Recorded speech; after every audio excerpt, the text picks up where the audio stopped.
Hey Scrappy friends, welcome back. Thanks for joining me today on my channel. So we have another 30 Day Sketches. We are going back to day 9 for this one, and the sketch is by Aprilynne Bishop-Barrett. Sorry if I have pronounced that first name incorrectly. So we've got 3 photos, a square on here. I'm not doing square, I'm going to do landscape format pictures, and they are from day 3. We're finally on day 3 of Cornwall.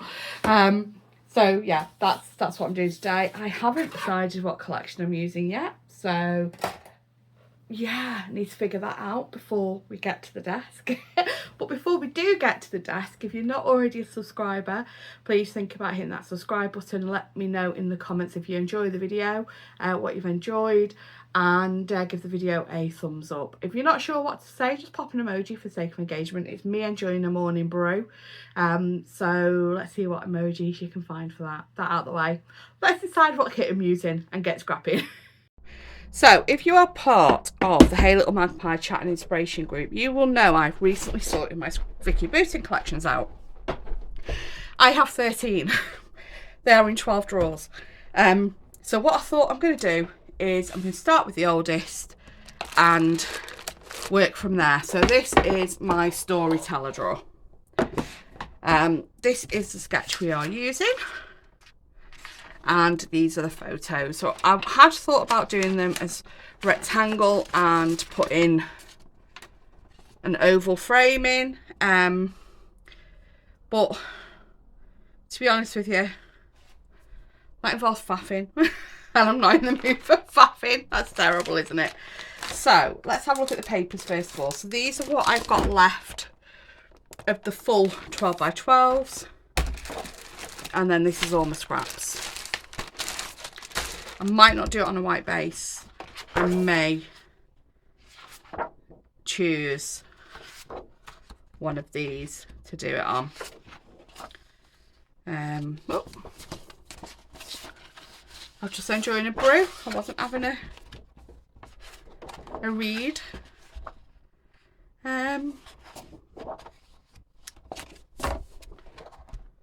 Thinking maybe that. Is that maybe? Got a lot of black and whites in there. I do love a black and white base. I know I don't use them very often. And why did I get 2 of that? I might have been back when I used to buy 2 of everything, possibly. I like that as well. Okay, what are we doing?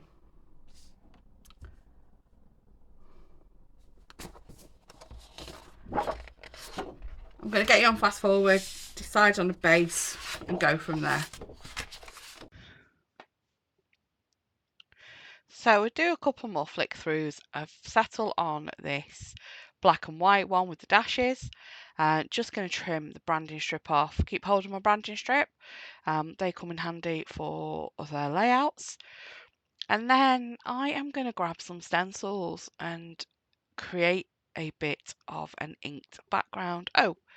Go through scraps first of all for what I want for layering the photos, and also a journaling card I think I'm cutting here. Yep, and a journaling card. So just gonna cut a few bits out. I've completely forgot what I've done. I made this layout about 2 weeks ago and I've just finally got round to editing it. So going to grab some Distress Oxides. I get aged mahogany out, and I think I get mustard seed as well. Yeah, because mustard seed's still on my desk. But yeah, pull out mustard seed. I don't really use aged mahogany very much. You might not have ever seen me use it before, but I do get aged mahogany out. I think I go through some other colours first of all. I thought aged mahogany was in with the purples, and it's a maroon, isn't it? So it's in with the reds. So I get the reds and pinks and yellow back, and it's right there.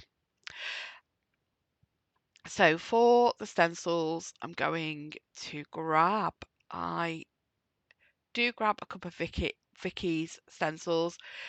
So I've got a big open script stencil there, and then I do pick out something that's more of a smaller design.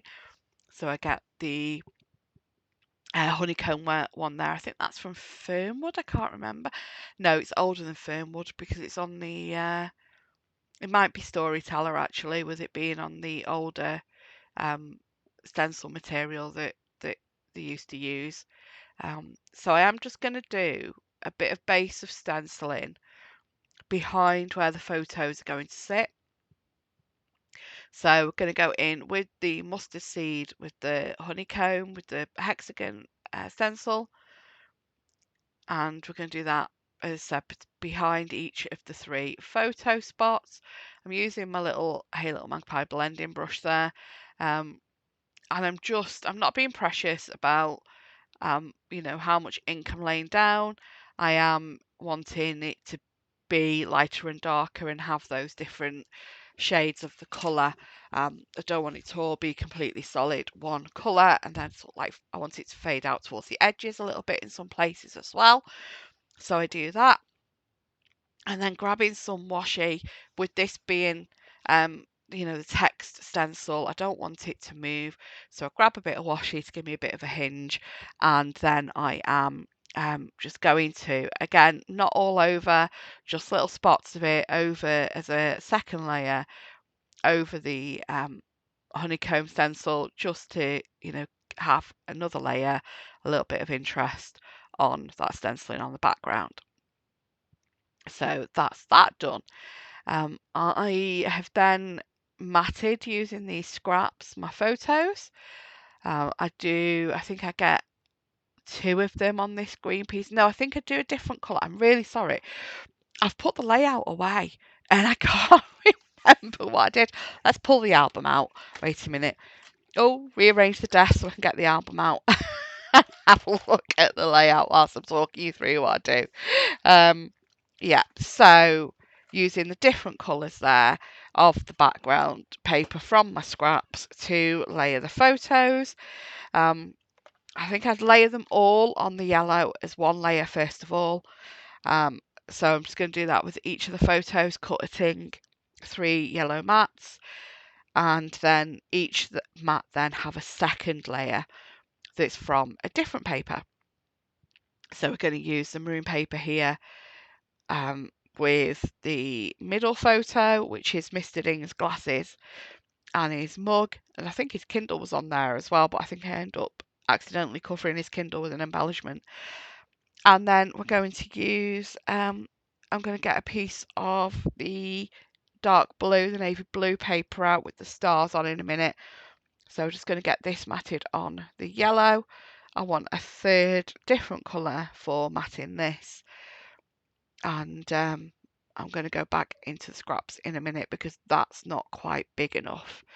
So I'm just going to have a look through, and there we go. I love this star paper. I wish I bought lots and lots and lots of this one because there's so many different collections this will go so well with. And I know there's always a star paper in a Vicki collection, but I just absolutely adore that one. So that's all then matted, and then I am looking at some embellishments. What I found with the die cuts in this pack, you know how Vicki's collections now have sort of like different scale of die cuts?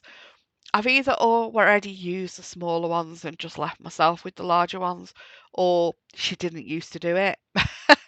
Because I really struggled in finding embellishments for this.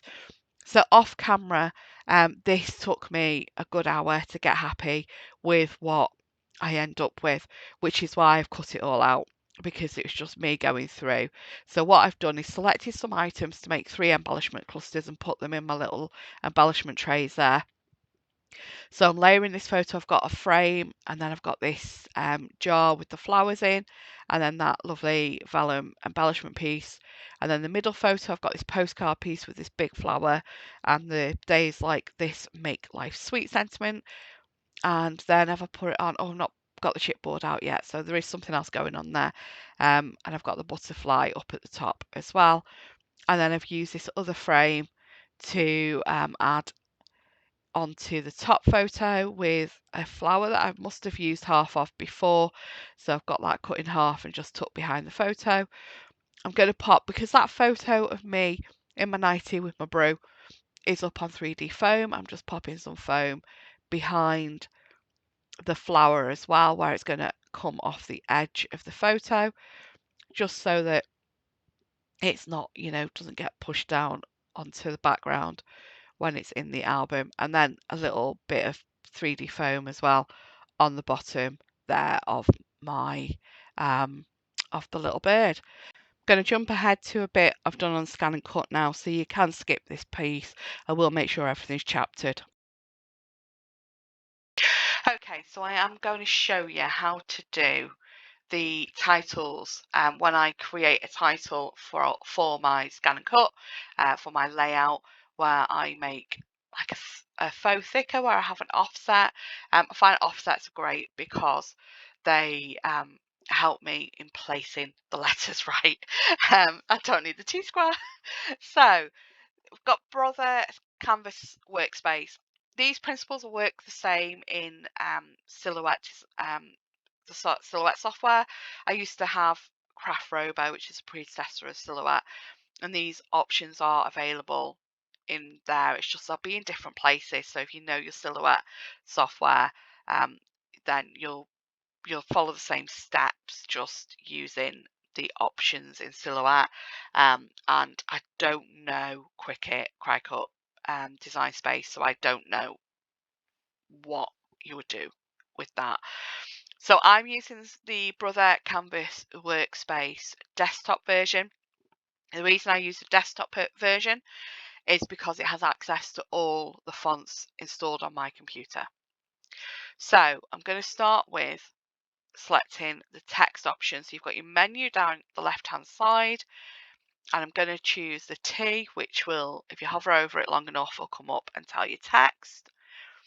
I'm going to select quite a classic font, and I'm going to left click with my mouse button onto the mat. I'm going to type my first word. So we're going to do brew. The title's going to be brew with a view. I'm going to click off that.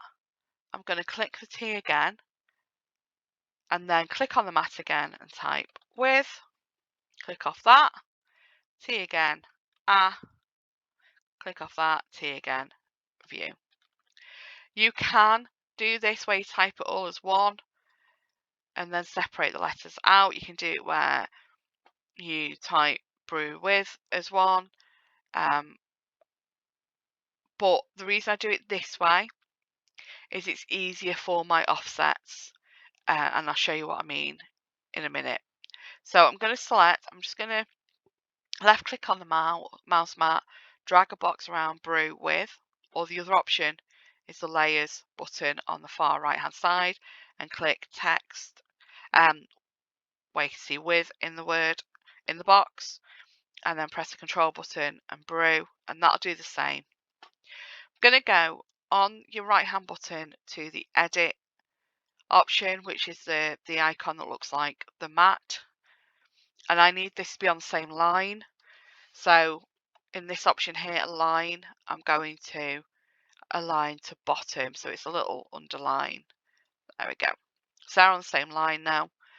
And I'm going to bring the words closer together. So I've got distribute 1/4 inch there. I'm going to bring them to 1/8 of the inch, so 0.12. It's 0.125, but it doesn't recognise it. So I'd rather just do 1/2. And I'm going to do horizontal distribute space, and we're going to click that button, and that'll bring the words closer together.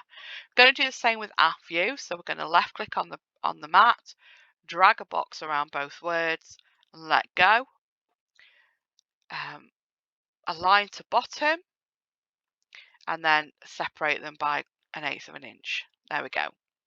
So I want these two words under these two and off a little bit. So I'm going to, again, left click on the mouse, drag a box around both words. I'm then going to let go of my mouse button, which will select both words. I'm going to click in one of the letters with my left mouse button and drag it up to where I want it.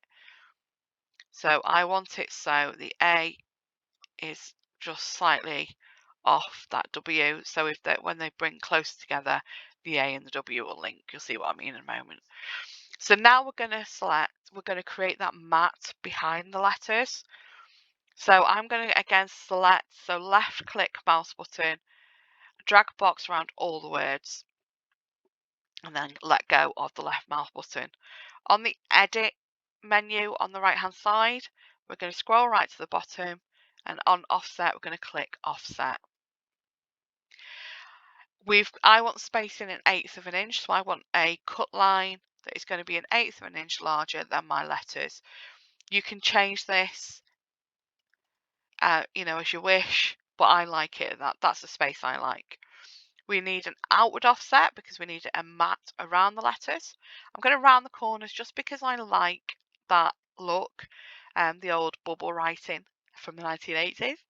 I'm going to leave the original line as is because I need that still to cut for my title, and I'm going to create an offset line only around the outer edge.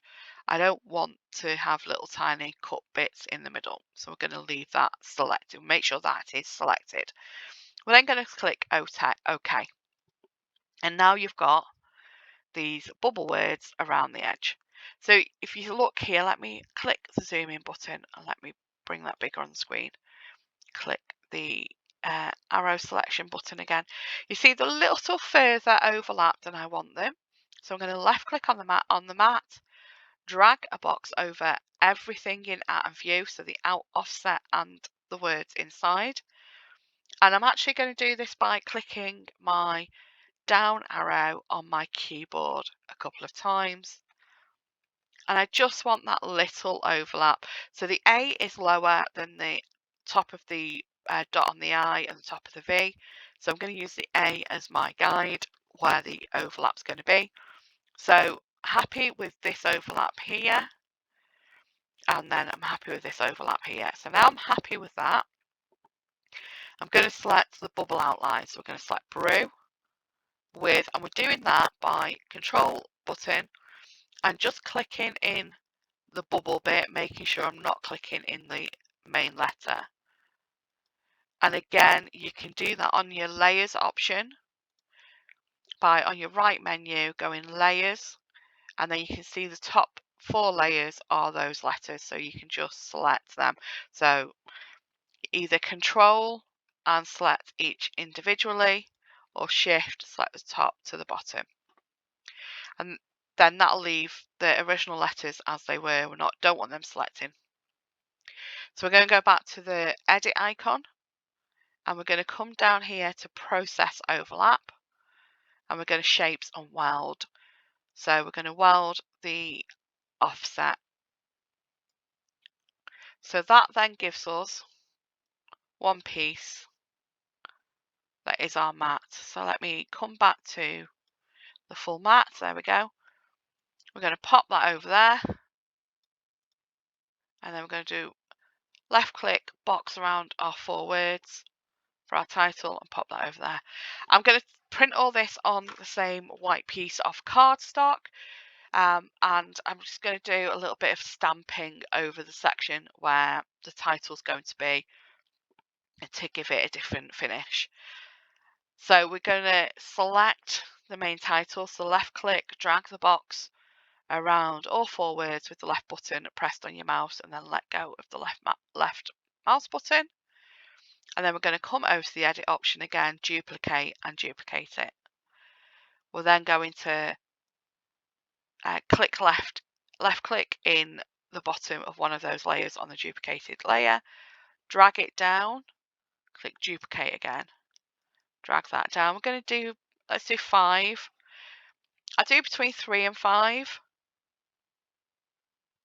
depending on what I'm doing and how much height I want. I might do 3 of these and 3 of these, but we'll cut 5 and see how it looks. So we're then going to left click onto our offset, and we're going to click duplicate, drag down, duplicate, drag down until we've got 5.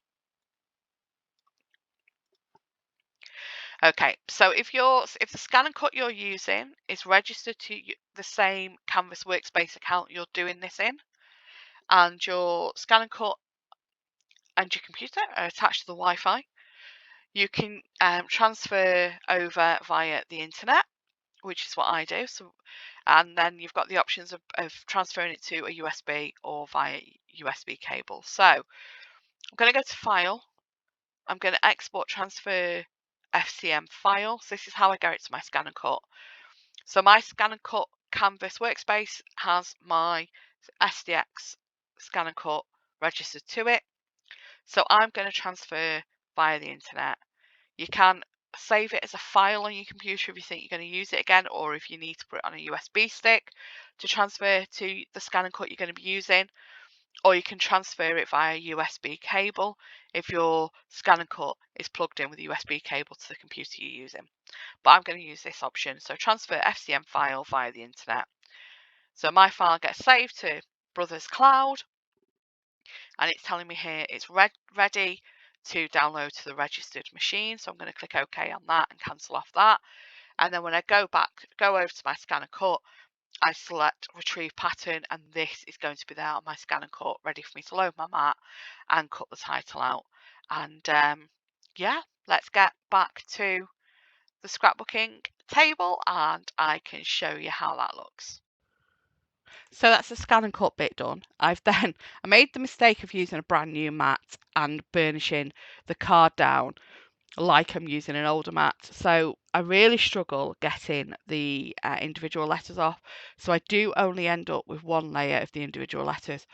I also forgot to do my mixed media layer before taking it off the mat, because what I meant to do was some layering with stamping and stencils and inking, and because I forgot to do that before taking it off the mat, I've just ended up doing this where I'm going over the individual letters with the aged mahogany, and then I'll go over the top layer of the welded piece, the I can't remember what I called it on my video part. Yeah, the outline piece. I'll go over that with the more mustard seed even, sorry. So, and that's so much easier to do than the individual letters. I do end up with yellow fingers as always because I'm sticking it all in the oxide there. I'm then going to layer these up. So I'm going to stick each one, I'm going bottom up. So each one just gets glued on top of the next one until we get all the way up to Brew with a View. Putting this on the page is very, very thick, so I think I should have just stuck with 3 layers. I did the full 5. So can you imagine how thick this would have been if I'd done the individual layers or 5 as well? So yeah, I should have just stuck with 3 layers for the outline piece, but you know, I am happy with it now. I wasn't when I first put it on the page. I was like, oh my gosh, I've made a big mistake here. I shouldn't have done this. But I am actually really happy with it now. I've sat with it for a bit. Lived with it for 2 weeks. So yeah, so I'm just going to put my two-way glue on the back of the letters. It just makes it easier when I'm using the smaller ones. This is EK Success Zig two-way glue that I use. I've got loads of these. I bought a big bulk lot of them years ago because I used to use them a lot in my classes. Stampin' Up stopped selling them, and I had a few ladies that really loved them. So there was somebody on Amazon selling them bulk, so I just bought like 20 of them so that I had them. But yeah, so here we go. So Brew with a View, it's nearly all done. Just use it. So with that two-way glue, if you put the glue on and stick the piece down straight away wet, it's a permanent bond. If you put it on and leave it to dry, it becomes tacky like a post-it note, but it does then, like if you leave it set for a bit, become permanent. This is the bit I couldn't find the dot. That's why I disappeared off for a minute, and then all of a sudden it just showed up. So and pops it on there. So there we go. So I'm adding that to the page. I am happy with it now. I'm looking at it now, but like I said, when I first was doing the layout, I put it down. I was like, oh, this is a big mistake. I shouldn't have done this. I shouldn't have done it so deep. I shouldn't have done those colours. I was really unhappy with it, but I'm actually quite happy with it now. So going through stickers here, so I've just added a couple of little flowers. The chipboard there, I found a bird facing the opposite way to the big die cut one, so I've added that in. And then I'm just adding some of these chipboard dots around that have got the gold stars and hearts on. And as always with chipboard, I am using some wet glue to get that stuck down. There is going to be a link in the description which is going to have the playlist for 30 Days of Sketches. I know it's the 2nd of November now, so 30 Days of Sketches finished, 4 days ago on the 30th of November? 3 days ago? 4 days ago? Yeah, it was the last one. I'm still playing catch up because I didn't use all the sketches. I didn't use all the sketches I wanted to use. So they are going to be mixed in with videos between now and the next session in March next year. But yeah, just a few finishing bits there with a label and a tag. And I think that's done. Thanks for watching. A couple of close-ups coming up. Have a great day. Take care. Bye-bye.